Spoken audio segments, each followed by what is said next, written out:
નમસ્તે મિત્રો, આજે આપણે બનાવીશું આલુ પનીર પરાઠા. આલુ પનીર પરાઠા બનાવવા માટે પહેલાં મેં બટેકા બાફી દીધા છે. પછી તેમાં આપણે 100 ગ્રામ જેટલું પનીર લઈને તેને છીણી કાઢીશું.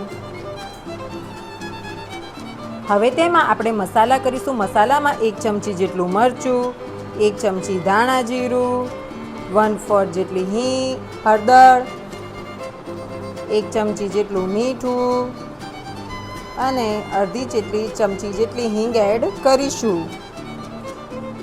હવે આપણે તેમાં લીલા મરચાં અને ધાણા એડ કરીશું અને મિક્સ કરી લઈશું. આપણે પરાઠા બનાવવા માટે રોટલીનો લોટ બાંધેલો લઈ લઈશું. પછી તેને વણી લઈશું. આ મસાલો એડ કરીશું. પછી તેને આ રીતના આપણે રાઉન્ડ કરીને પછી વધારાનો એક્સ્ટ્રા લોટ નીકાળી દઈશું.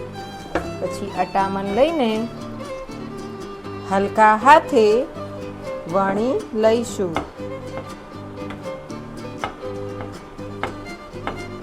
શેકાઈ જાય એટલે તેને પલટી દઈશું અને બીજી સાઈડ શેકી દઈશું.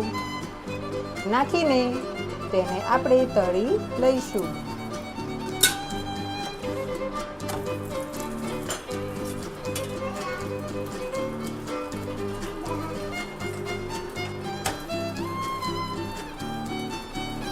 આપણો ગરમા ગરમ આલુ પનીરનો પરાઠો બનીને તૈયાર છે.